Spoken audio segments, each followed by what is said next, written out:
Developing land in the Mumbai Metropolitan Region is a challenge of floor space mathematics and municipal bureaucracy, prioritized before the first excavator arrives.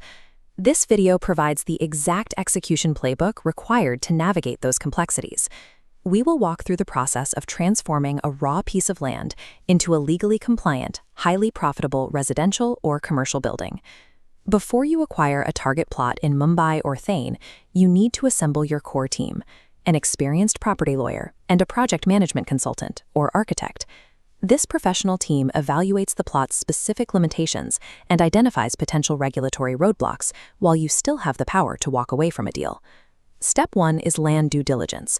Your first move is commissioning your property lawyer to conduct a comprehensive 30 to 50-year title search to uncover any hidden claims, encumbrances, or past disputes tied to the property. Next, you have to verify the exact legal ownership and the current zoning classification using official local land records, like the 712 extract. If those records show the land is agricultural, you must secure a non-agricultural, or NA, conversion. You cannot legally construct a building on a plot until this specific status is updated. Skipping a deep title search or failing to finalize that NA conversion guarantees the project will be legally paralyzed before a single brick is laid. This table outlines the Floor Space Index, or FSI. This is the core metric your architect calculates first, because it dictates exactly how large your building can be. As the data shows, the width of your adjacent road directly limits your permissible FSI. To find your buildable area, start with Base FSI. Then, purchase and stack additional allowances: Premium FSI, Transferable Development Rights, and Fungible FSI. Consider Mumbai's financial reality. Government premiums for these blocks are exceptionally high. Your model must account for these costs. Once the specific FSI math is finalized, your project blueprint is locked in. That calculation directly determines your setbacks, your height restrictions, and your mandatory parking minimums. An MMR project's financial survival is decided entirely on paper during this feasibility phase, well before any ground is broken. Step 3 requires submitting your architectural plans to the local authority, whether the BMC here or the TMC in Thane, to secure your initial approval. That initial approval is called the Intimation of Disapproval, or IOD. Despite the name, it is not a rejection. It is the master checklist of conditions you must meet to proceed. To meet the IOD conditions, you must acquire No Objection Certificates, typically including fire, water, traffic, and environmental clearances. The authority issues the Commencement Certificate, or CC, only after every condition is satisfied.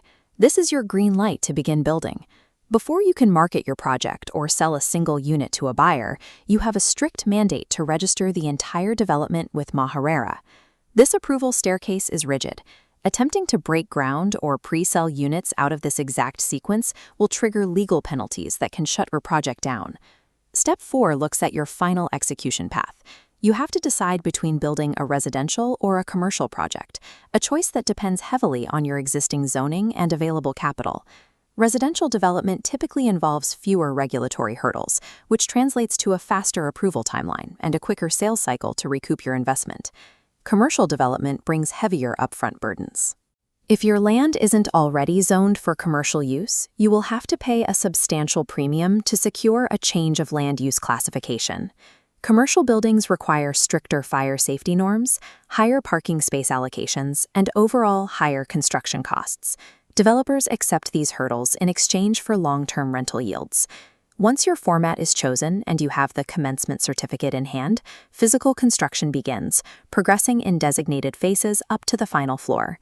The final milestone is securing the Occupation Certificate, or OC. This legally certifies that the building has been completed according to the approved plans and is safe to inhabit. Without the OC, nobody can move in. Acquiring this certificate is the only mechanism that allows you to hand over the keys to buyers and officially close out the project. That is the complete development journey. You start with rigorous title verification, calculate the FSI Engine, satisfy the requirements of the BMC/TMC approval staircase, and cross the finish line with your occupation certificate. Success in the MMR hinges on that second phase. Accurate FSI math and having the capital prepared for government premiums will dictate your project's margins. Profitable real estate development is a game of regulatory foresight and careful financial modeling, not just moving dirt. To help you get the math right, download our FSI calculation checklist in the description below and subscribe to the channel for more real estate insights.